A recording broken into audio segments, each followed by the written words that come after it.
Bigfoot hand glider. एक बार किसी टापू पर देवताओं और राक्षसों के बीच एक मणि को लेकर लड़ाई चल रही थी। राक्षस उस मणि को हासिल करना चाहते थे और पूरी दुनिया पर अपना कब्जा पाना चाहते थे, पर देवताओं को ऐसा मंजूर नहीं था। उनकी इस लड़ाई में सारे देवता मारे जा चुके थे। सिर्फ एक मुख्य देवता बचे हुए थे जो उस मणि की सुरक्षा कर रहे थे। पर वो देवता किसी तरीके से उस मणि को उन राक्षसों से बचाकर सुरक्षित वहां से लेकर भाग जाते हैं।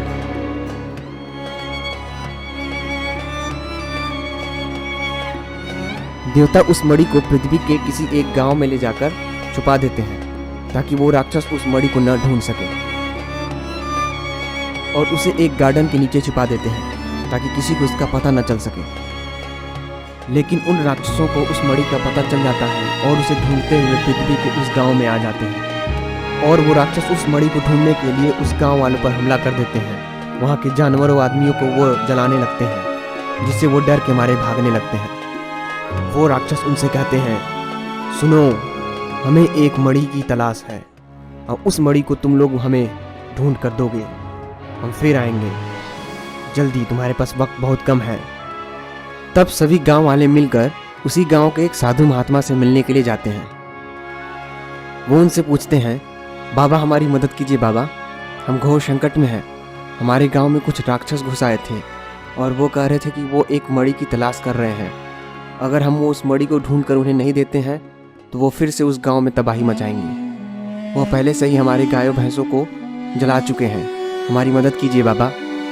उनकी सारी बात सुनने के बाद बाबा कहते हैं, समस्या तो गंभीर है। अगर तुम उन राक्षसों को हराना चाहते हो तो तुम्हें उन राक्षसों को उन्हीं के स्थान पर जाकर उन्हें हराना होगा, अन्यथा उन्हें हराया नहीं जा सकता। फिर गांव वालों ने मिलकर उन राक्षसों को हराने के लिए एक उपाय निकाला। उन्होंने एक जायंट बिगफुट हैंड ग्लाइडर का निर्माण किया, जिसमें उन्होंने कुछ हथियार लगा रखे थे उन राक्षसों को हराने के लिए, और वो गांव वाले उस हैंड ग्लाइडर पर सवार होकर उन राक्षसों को मारने के लिए निकल जाते हैं। ढूंढते हुए वे गांव वाले उस आइलैंड पर पहुंच जाते हैं जहां पर वे राक्षस रहते थे।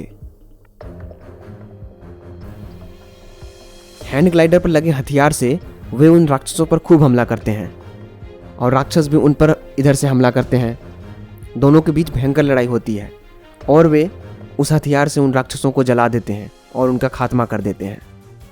इस तरह वो उन राक्षसों को हराने में सफल हो जाते हैं।